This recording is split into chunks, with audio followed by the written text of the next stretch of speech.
colleagues, ladies and gentlemen, some bling bling to keep you awake.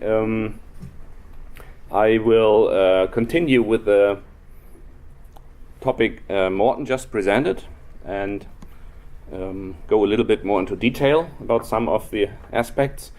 If we see on a rather old depiction of Scandinavian perspective of imported goods, that doesn't work, okay.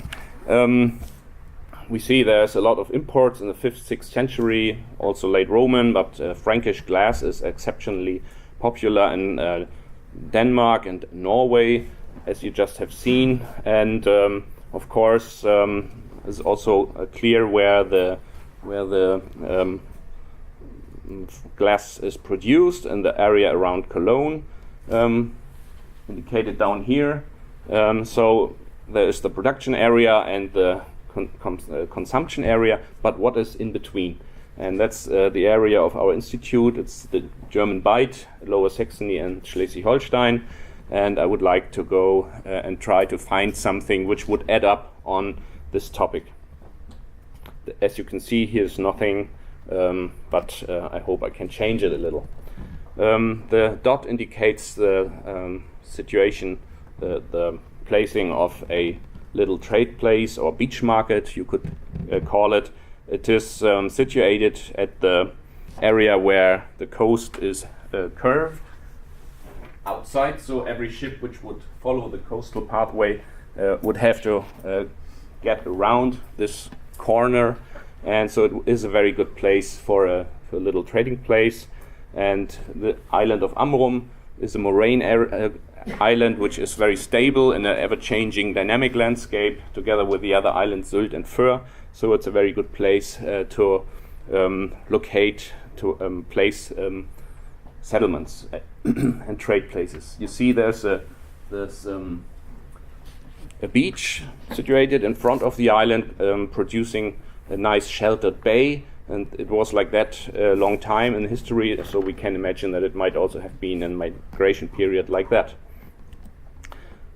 This is an area photo of the find area to dune valleys, naturally placed, which produce a lot of interesting finds, which I would like to show you.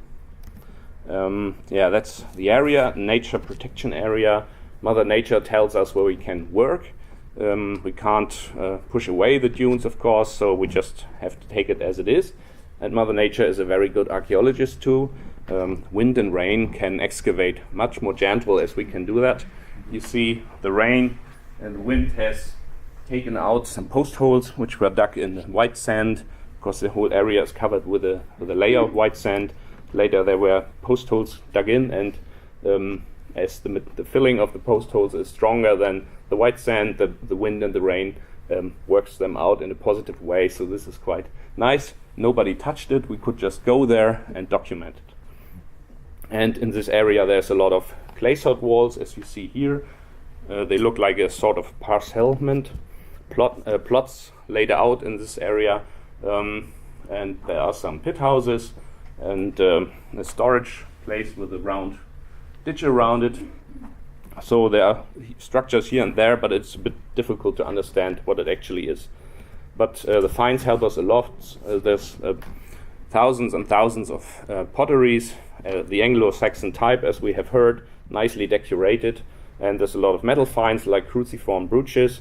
But what makes the thing really interesting is a lot of Frankish glass sherds, the shiny glass, which is like all new. It is such a good quality that after 1,500 years and the sand blowing around it, it is still like produced yesterday. So that's quite fascinating, and it's of course very exciting to go along in this dune valley and pick it up. It's not only vessel shards. You see a snout beaker here and rims of various types, but we also have flat glass, which is from window production over here. And this is of course peculiar because this has nothing to do with drinking vessels, but it is some sort of glass scrap, I think. The next dune valley is similar. We have some pit houses here, and they are visible in good conditions, and then we can open them up and check them. You see that this dune valley is really closely situated at the edge of the island, close to the sea, and it's under erosion right now. The sea washes in from time to time into this valley, which is a problem, of course. So this under permanent surveillance and excavation. And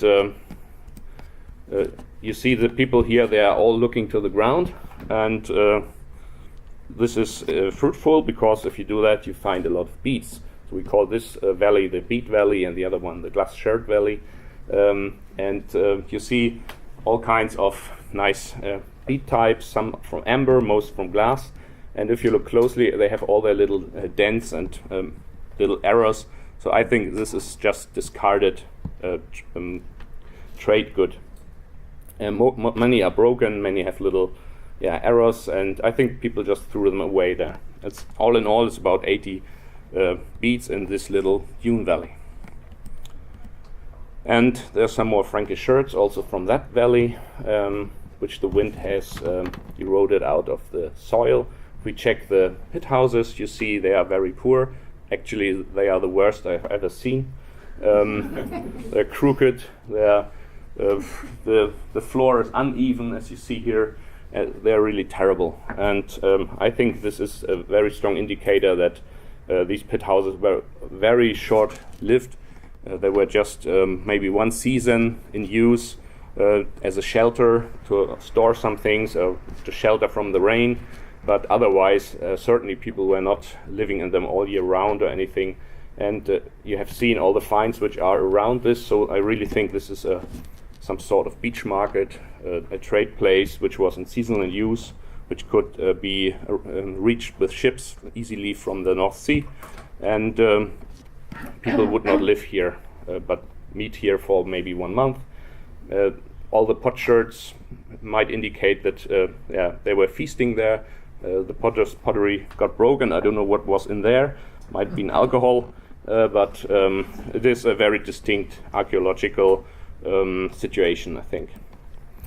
Yeah, if we put it together with what Morten has said, we have this elite seats at the west coast of Jutland, and we have heard about Dankirke and all those fantastic finds. Those are complete vessels. People used them for drinking ceremonies in the Roman tradition, I think, and it was a prestigious thing to have them in their houses. People would be invited for drinking, and people saw those vessels, and we know we have a lot of pottery copies of these glass vessels too. So they were very prestigious. We have other areas like the Elbe-Weser triangle down here, which is always a sure winner for nice finds, for graves with very well equipped and also glass vessels like these from Immenbeck. So this is, in my eyes, another stepping stone in the system, in the trade system along the west coast in the 5th and 6th century. We are talking about the time about 400 to 500, in a time where otherwise there's a strong decline in population, as far as we can see in the archaeological record. And this site, Amrum here, is in Schleswig-Holstein one of the very last sites which we can actually detect and say that there were some people still. We see in the pollen analysis of the settlements that of the settlement layers that there's a lot of erica pollen and heather pollen. So the area around the settlement was grazed and was free of trees. A little bit later, I think it was all overgrown and changed. And I think we can see also what Morten said, that there are elites situated in, say, equally distributed along the west coast, and they organized this trade. But Amrum is different from Dankirke and Dejbjerg and the other sites Morten have shown, because this is actually the place at the edge. It is at the coastline. It was very exposed, and people could easily reach it, but this was certainly not the seat of the elite. And of course it is difficult to say where it actually was. There are some indications on the island of Föhr, but we also know from the mainland, from the famous gold hoard Galehus, that might have something to do with it. We are actually not totally sure about the area of the chieftain who organized the trade in this area, and we miss these harbors, these landing sites in Dankirke and Dejbjerg so far. So Amrum is a very nice add up on the system Morten has shown. One big question remains, and that is this area here, and I would really love to hear some comments about it, because I think there will be other sites similar to it. There should be a lot of glass, and of course it's always a question if you can see it. If you find it, you have to water sieve when you do excavations, unless you have the wind and the rain as your helper. So I think it will be very interesting to find more sites along this coastal tradeway from the time of AD 500. Thank you.